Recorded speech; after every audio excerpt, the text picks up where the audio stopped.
So imagine an economy, right? One that grows by this massive, like, blistering 11% in a single year. Right, which is huge. It's massive.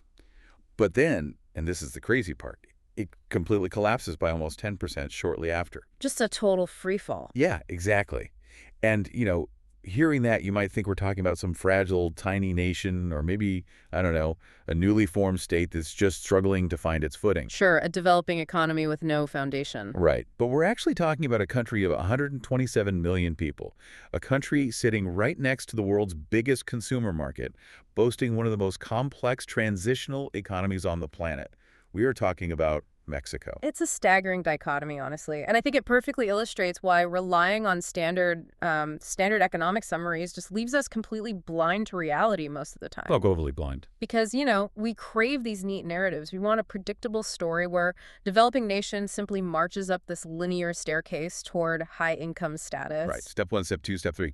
Exactly. Yeah. But when you actually look at the underlying mechanics of a massive economy over a long horizon, say 4 decades, that linear biography just shatters. It really does. Which is why I am so excited to welcome you to this deep dive today. We're thrilled you could join us because the entire mission of our conversation today is to unpack exactly that complexity. And we have a lot to unpack. We really do. We're going to be your guides through this massive stack of source material you've provided us. It's this incredibly comprehensive, multidimensional research report. Based on World Bank data. Yes, exactly. 40 years of World Bank data concerning Mexico's national development. And let me tell you, if you're picturing your standard, dry, academic white paper, this is not that. Not at all. The way this data is structured, it really forces us to look beyond the daily headlines and examine the actual gears turning inside the country. Yeah, and I actually want to start by visualizing the very first page of this report because it sets the tone so brilliantly. The cover page. Yeah, the cover page. It's striking in its simplicity. So, if you're listening and picturing this dense wall of text, just erase that. It's this minimalist, stark, white page. Very clean. Very clean. Right in the center is the title. And it explicitly emphasizes a transitional economy and social resilience. And then right at the bottom, there is this faint, pale, gray-lined outline of the Mexican map. It's a very quiet visual. It is a quiet visual representation of just a massive nation. I mean, we're talking about a population of approximately 1.27 billion. Wait, no, hold on. Let me check my notes. I think it's million. Yeah, 127 million people.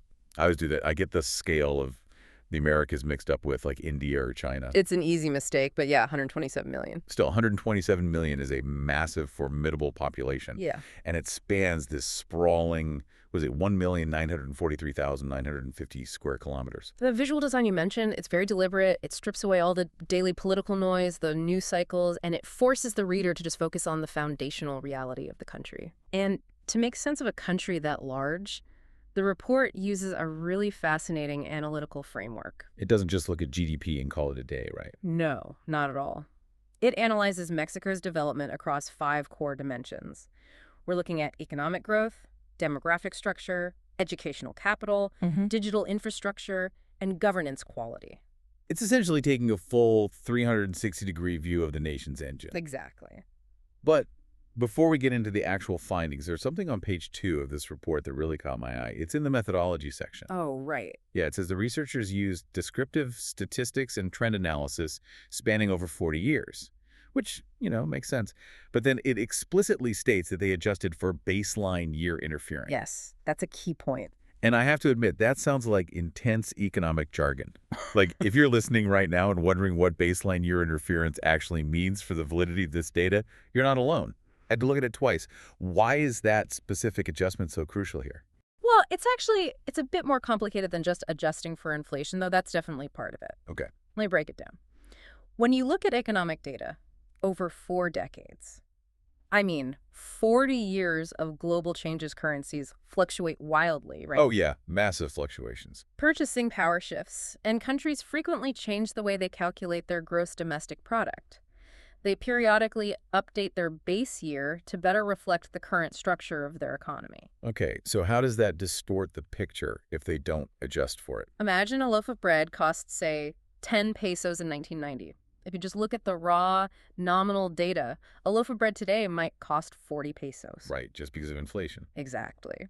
But if you aren't careful, a poorly constructed graph might make it look like the bakery sector is suddenly producing 4 times as much wealth. Ah, when in reality, In reality, they are producing the exact same single loaf of bread. The currency has just changed its relative value. Or, to look at it more structurally, a country might decide in, say, 2010 to start counting informal street vendors in their official GDP. oh, I see. Suddenly, the GDP line on the graph spikes upwards.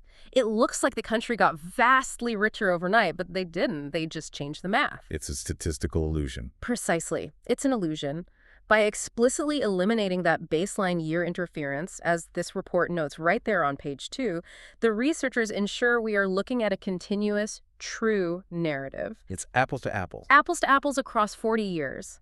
And to visualize this true narrative, the sources use this. It's a 5-sided radar chart. Like a pentagon? Yeah, a pentagon where each point represents one of those 5 dimensions we mentioned. It shows you immediately if the country's development is lopsided. And spoiler alert for you listening, it is heavily lopsided. Very much so. So to understand a country's development, I think we really need to look at the fuel driving its society.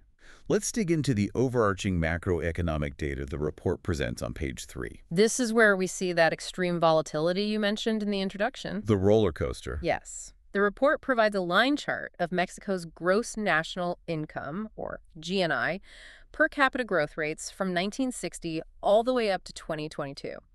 And the researchers have actually used these stark red downward arrows to highlight periods of economic contraction. And then blue circles for the recoveries, right? Exactly. Blue circles for the recovery points. And the swings are violent. I mean, I'm looking at this chart right now, and you have these soaring peaks where growth reaches an incredible 11.36%. Which is boomtown territory. Absolute boomtown. But then interspersed right between those peaks, you see these devastating contractions, including a recent drastic drop of negative 9.4%. Yeah, the COVID-era drop was severe. My question is, why does a country of 127 million people swing like a pendulum?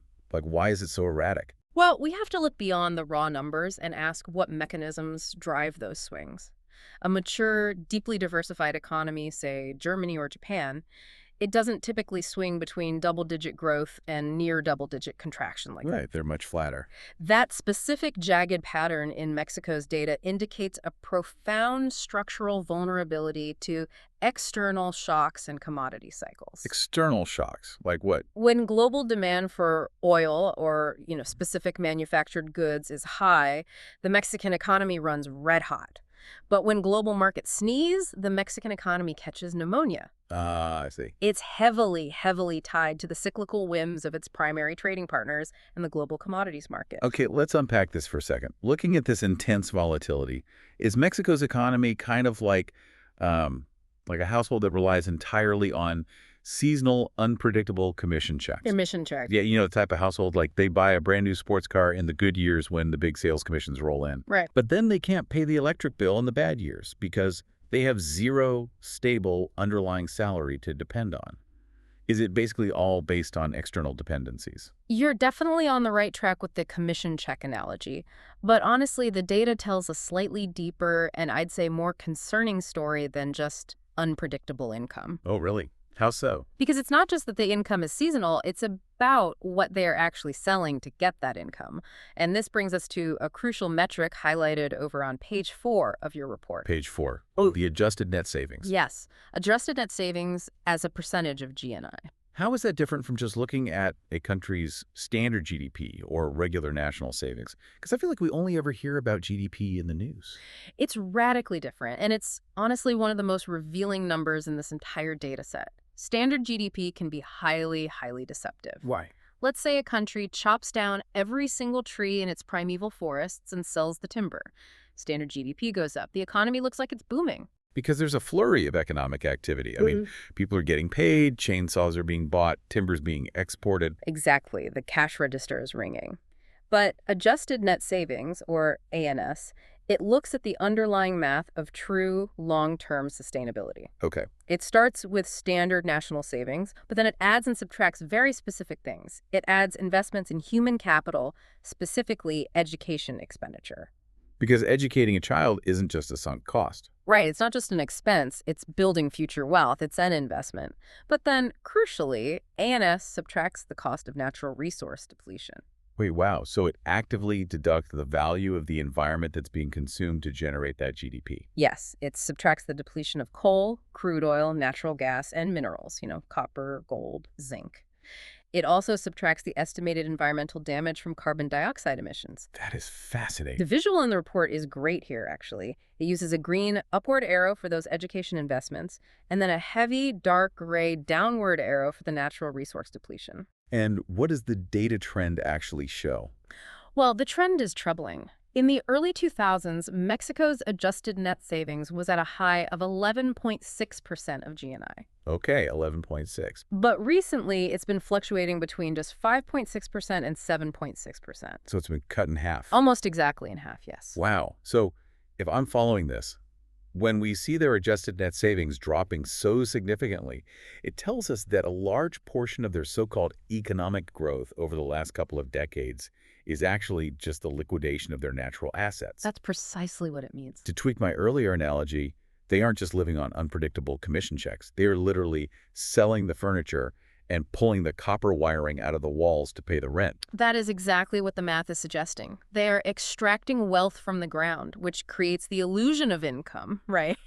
And it boosts the standard GDP. But the true net savings are much lower. Because that natural capital, that oil, those minerals, once it's extracted and sold, it's gone forever. You cannot mine the same ounce of silver twice. Oh, you can't. For Mexico's economy to truly stabilize and move away from that boom and bust volatility we saw on page 3, the data clearly shows they need to shift their fundamental strategy. They have to stop relying on the ground. They have to transition from digging wealth out of the ground to building wealth in the minds of their people. They need steadier, massive human capital investments. Exactly. Which is a perfect segue, actually, because an economy, at the end of the day, isn't just numbers on a spreadsheet or minerals in a mine. It's ultimately driven by human beings. Let's look at the actual people making up this fluctuating economy, because the demographic data in this report is just, it's fascinating. It is, and it outlines a very specific and frankly fleeting window of opportunity. If we look at page 5, the researchers map out a profound demographic shift over the past 40 years. What kind of shift? We are seeing a transition from a traditional population pyramid to a mature, sort of barrel-like structure. Okay, so for you listening, think about a classic population pyramid. You have a very wide base representing millions of young children, and it tapers up to a tiny, narrow peak of elderly people. Right, that's usually what a rapidly developing nation looks like. But Mexico's structure has radically changed from that. The data highlights that the 0 to 14 age demographic has plummeted. It really has. It used to be over 40% of the entire population, and today it has dropped to just about 23%. That is a massive drop in the birth rate and the child population. It's almost cut in half. It is. But the crucial counterpart to that drop at the base is what's happening right in the middle. The working age population, those aged 15 to 64, is currently at a historic, unprecedented high. Wait, what's the percentage? It's at 67.7%. Almost 68% of the entire country is in their working years? That Man. seems like a massive advantage. It is the ultimate economic advantage. Economists call this the demographic dividend. The demographic dividend. Yes. This happens in a once-in-a-history sweet spot for any nation. It's all about the dependency ratio. Which is what, exactly? It's the mathematical ratio of workers to dependents, meaning children and the elderly. Right now, Mexico's dependency ratio is at its absolute optimal point. How does that actually translate into economic growth, though? I mean, I get that having workers is a good thing, but what's the mechanism that makes it a dividend? It's about how a society allocates its resources. Think about it. When you have a massive base of children, the government and individual families have to spend a huge percentage of their wealth on sheer baseline survival and care. Like schools and pediatricians. Exactly. Building thousands of new elementary schools, pediatric health care, and just feeding dependents who aren't producing economic value yet. Right. Conversely, when you have a massive elderly population, wealth is drained into pensions and end-of-life medical care. Also true. But Mexico right now, they have relatively few children to care for compared to the past, and their elderly population is still quite small. So they have this massive army of people generating tax revenue, earning wages, and consuming goods, without the heavy societal anchor of massive dependency. Exactly. The surplus wealth generated by this massive working cohort can theoretically be aggressively reinvested into infrastructure, higher education, and technological advancement. It's rocket fuel. It's the exact demographic rocket fuel that propelled the Asian tigers like South Korea and Taiwan in the late 20th century. But wait, there's a catch, isn't there? There is always a catch. The data on page 5 includes a very sobering detail. The 65 and older age group is beginning to rise. The window is starting to close. The window is undeniably closing. The demographic dividend is not permanent. They have a very limited amount of time before that massive 68% working cohort ages into retirement. And when they do? The dependency ratio flips entirely and the economic burdens skyrocket. So they have this golden ticket right now. Yeah. It's like, okay, it's like a sports franchise where almost every single player on the roster is in their absolute physical prime. Good analogy. It's their championship window, right? They have to win now or the team just gets too old and falls apart. But wait, if I look at the labor participation data on page 6, it complicates this picture immensely. It does. Because it shows male and female labor participation rates. And female participation has steadily risen, yes, but it has only just crossed 46%. Yes, the gender gap in the Mexican labor market is stark. The researchers even use a dotted line to highlight this massive gap between men and women. If they are in their championship window and they mathematically need every single worker producing value before they get old, aren't they essentially leaving half of their star players sitting on the bench during the most important game of their lives? The sports analogy works perfectly here, but the economic reality is even more precarious than just having players on a bench. It's not just about the sheer volume of women not participating in the formal economy. What else is? It's about the conditions for the 46% who are working. The report delves into the nature of this employment, highlighting a very high concentration of women in informal or vulnerable employment sectors. What does informal or vulnerable mean in this context? Are we just talking about part-time work, like retail? It's much deeper than part-time work. The informal economy means working completely outside the regulatory and protective frameworks of the state. Oh, off the books. Yes, off the books. We're talking about street vendors, unregistered domestic workers, cash-in-hand agricultural labor, or micro-businesses operating without any licenses. So no health care benefits. No health care. No unemployment insurance, no job security, and crucially, no pension contributions. Precisely. And this is vital to understand from a macroeconomic perspective.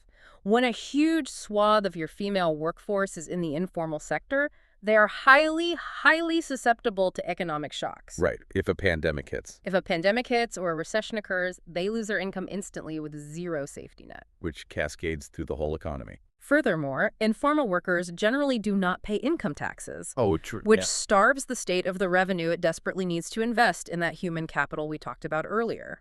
So, closing this gender gap, both by bringing more women into the workforce and by formalizing the jobs they already do, it isn't just a matter of social equity. It's math. It is a critical, mathematical, macroeconomic lever.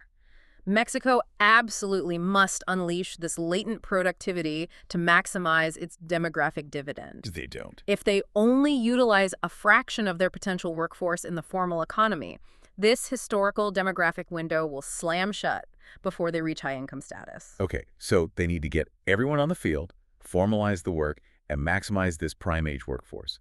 But a workforce is only as effective as its health and its knowledge. Absolutely. You can have 100 million workers, but if they're sick or uneducated, a workforce can't build a modern, high-tech economy.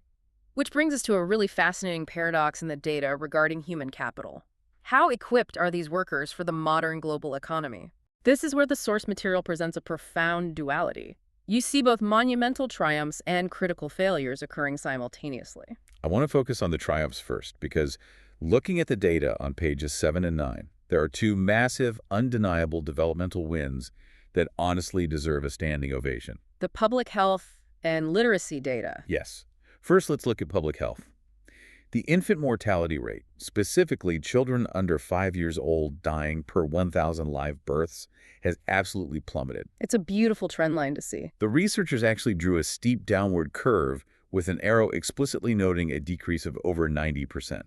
It dropped from a heartbreaking 154.7 deaths per 1,000 live births back in the 1960s to roughly 12.5 today. And it notes that male and female child mortality improved at the exact same drastic rate. Right. How do they actually achieve a 90% drop? I mean, that doesn't just happen by accident. No, it's arguably one of the most significant social achievements in Mexico's modern history, and it's the direct result of decades of aggressive, targeted public health interventions. Like what? Hospitals? Hospitals, yes, but mostly preventative care. We are talking about the massive expansion of rural medical clinics, nationwide vaccination drives that reach deep into remote communities, the widespread distribution of oral rehydration salts. What do those do? They combat deadly diarrheal diseases in infants, which used to be a leading cause of death. And on top of all that, massive state investments in clean water and sanitation infrastructure. Plumbing. Yes, when you pave roads and provide clean drinking water, infant mortality collapses. It's a textbook execution of primary public health. That is incredible. And then the second massive win is in foundational education.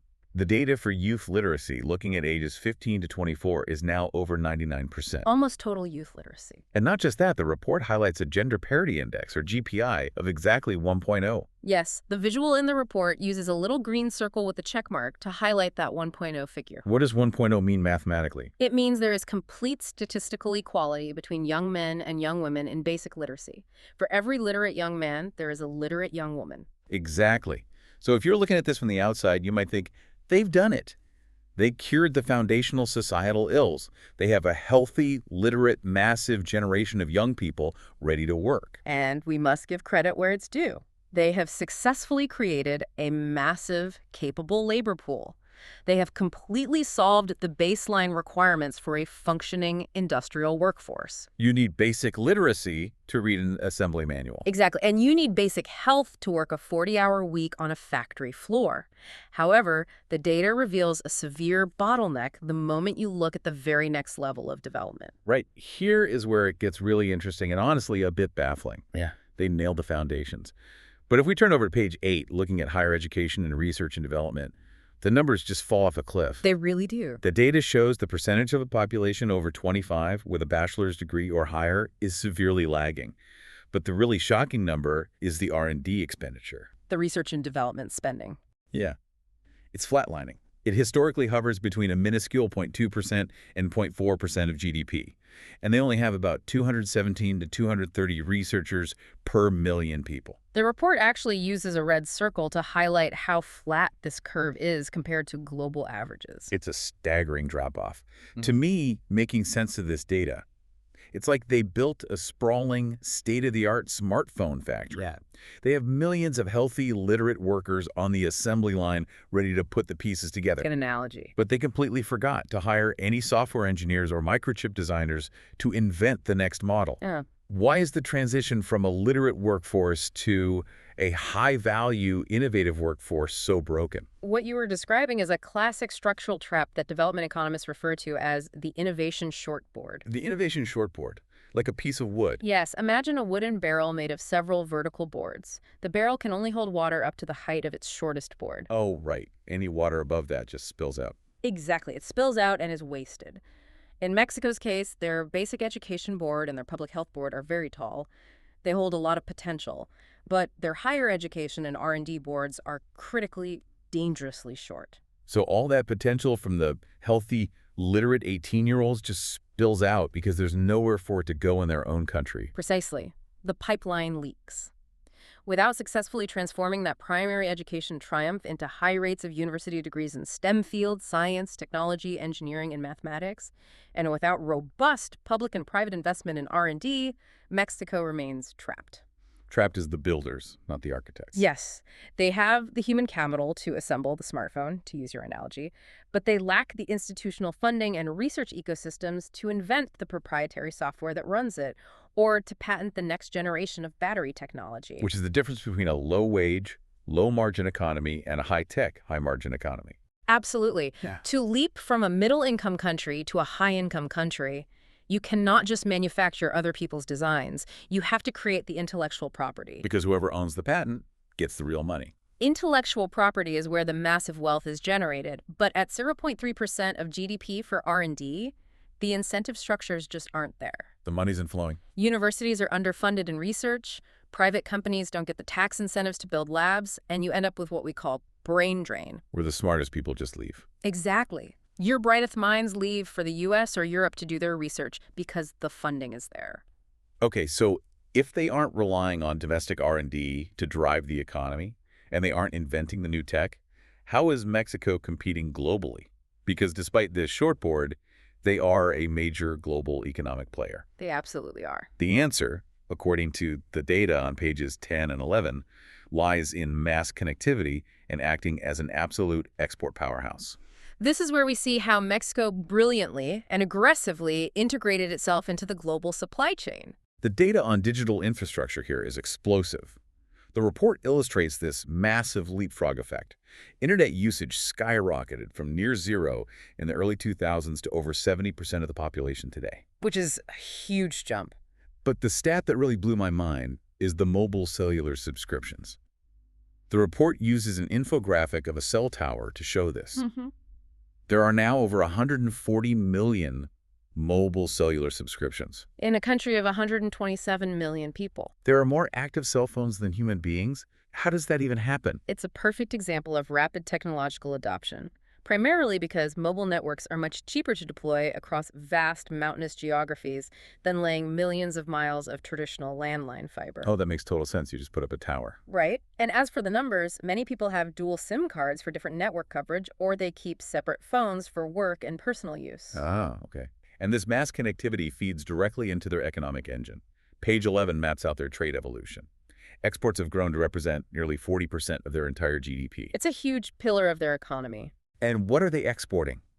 The data shows manufactured goods consistently make up 70% to 80%, sometimes more, of those exports. We're talking cars, flat-screen TVs, complex machinery, auto parts. It's highly industrialized. The researchers actually circled a specific point on the timeline to show the massive upward leap in exports right after the signing of North American trade agreements in the 1990s. Well, it's important to look at how these two things, digital infrastructure and exports, interact. How so? The physical and digital infrastructure for basic access is fundamentally complete. They have the internet penetration, they have the mobile networks, they have the highways leading to the northern border, and they have the deep water shipping ports. The plumbing is all in place. Exactly. Mexico has successfully transformed itself into a classic textbook export-oriented industrial node. The ultimate connected factory. Yes. However, the data suggests that the quality of that connectivity needs to evolve next. What do you mean by quality? Having a smartphone with 4G data is great for consumer financial inclusion and basic communication. But to run highly automated, AI-driven advanced manufacturing, they need massive investments in enterprise-level broadband and 5G infrastructure. Oh, to handle the massive data loads of modern robotics. Exactly. But as a sheer volume export node, they are highly mature. So if you're listening and wondering what this means for the big picture, we have an intensely connected population manufacturing vast quantities of goods for the world, specifically for their neighbors to the north. But there's a heavy, heavy cost to being the world's factory. There always is. If we turn to page 12, the report explores the environmental and energy data, and the visuals here are stark. They use an infographic contrasting dark smokestacks with green forests. It's a very blunt visual. Very blunt. There you go. Because the data shows that CO2 emissions have ballooned from roughly 120 million tons to over 440 million tons. When I read that, it hit me. Are they essentially financing this massive export boom by mortgaging their own environment? That is the uncomfortable truth hidden inside the celebrated export data. We really must unpack this heavy environmental burden because it links directly back to the adjusted net savings metric we discussed earlier. The one that subtracts natural depletion. Exactly. Currently, Mexico's economic growth is inextricably linked to high environmental costs. When you are the connected factory for North America, you are the one burning the fuel required to run the assembly lines, melt the steel, and transport the goods. So the United States gets the flat-screen TV, but Mexico gets the carbon footprint on its ledger. Precisely. The report also highlights the energy depletion metric, which calculates the cost of extracting fossil fuels. This metric fluctuates wildly in tandem with global oil prices and the intensity of Mexico's domestic oil and gas extraction. Right. When oil prices are high, they extract more, their standard GDP looks much better, but their natural wealth depletes faster and their emissions rise. The pollution scales almost linearly with the manufacturing output. Which raises a huge question about longevity. I mean, they can't just burn fossil fuels exponentially forever. Mhm. Eventually, the environment calls in the debt, right? It's not just the environment calling in the debt, it's the global market itself. Right, the market. Yes. Global trade is increasingly moving toward carbon taxes, green supply chain mandates, and sustainable sourcing requirements. Oh, of course, ESG goals. Exactly. If a multinational automaker commits to a net zero carbon footprint, they cannot assemble their cars in a factory powered by heavily polluting coal or inefficient fossil fuels. They'll pull their contracts. They will have to. If Mexico's export model remains this carbon intensive, they will eventually face severe global trade penalties or lose foreign manufacturing contracts altogether. Wow. A massive transition to green energy, solar, wind, geothermal isn't just a nice environmental goal for them. It is an urgent mathematical necessity to keep their entire export-oriented economic model viable in the long term. They have to power the factory with renewables, or the factory is going to lose its global customers. Exactly. Okay, so let's take a breath and look at what we've assembled so far. We've seen the powerful, volatile economic engine. We've seen the massive young workforce in its prime demographic window. We've seen the triumphs in health and literacy. Yes. And we've seen the deeply connected, highly productive factories pumping out exports, albeit at a high environmental cost. But what happens when the systemic software running the entire country, the governance, is deeply fundamentally flawed? This is the turning point of the report. It brings us to the most sobering data in the entire 40-year set: institutions, security, and the rule of law. Yes, this section, detailed on pages 13 and 14, is without a doubt the most critical barrier to Mexico's future development. And I think we must look at this data impartially. Absolutely. These aren't political opinions, nor are they partisan attacks. These are aggregated statistical indicators measuring institutional efficacy compiled over decades. And I want to be very clear with everyone listening. The data here is dark. On page 13, the report cites the Worldwide Governance Indicators, or WGI. Mexico's control of corruption metric ranks dismally low. It's consistently hovering in the 10th to 30th percentile globally. The report actually uses an orange warning background to highlight this. Think about what that means. 70 to 90% of the world is perceived to control corruption better than they do. It's a major red flag for investors. Furthermore, their estimates for rule of law are consistently in negative territory. It points to a profound institutional fragility. And then you turn to page 14, which covers Social Security challenges. The infographic is a red heat map, and the data is terrifying. Intentional homicides have fluctuated wildly over the decades. It's a very disturbing trend line. It rises from a historical low of about 8 or 9 per 100,000 people to horrific peaks of nearly 30 per 100,000 people. And crucially, the data notes that female victim rates are also rising in tandem. It's a tragic loss of human life, first and foremost. It's a devastating social crisis. It is. And to me, trying to synthesize this with all the economic progress we just discussed, it's like trying to drive that economic sports car we talked about earlier. Okay, let's hear the analogy. You have a massive V8 engine, which is the demographic dividend. You have a full tank of gas, which is the export demand. Yeah. You are driving at 100 miles an hour. Right. But the steering wheel is completely detached from the column, and people on the side of the road are actively throwing heavy rocks at the windshield. That's a vivid image. You can have all the workers and factories in the world, but if you don't have baseline security, how does anything function? Well, the question is how it functions, and the answer is very inefficiently. It's vital to analyze these data points strictly through the lens of national development. Okay, so take the emotion out of it. Yes. What the data tells us is that institutional inefficiency, systemic corruption, and widespread violence are not just tragic social and humanitarian issues. From a World Bank data perspective, they function as massive, suffocating macroeconomic taxes. A tax? How so? Like an unofficial tax on every transaction? Not exactly. Let's break down the mechanics of a negative rule of law and a 10th percentile corruption control. It increases the cost of doing business exponentially. Give me an example. Think about a medium-sized factory owner in central Mexico. If they have to pay bribes to local officials just to get standard operating permits, that is capital lost. Right.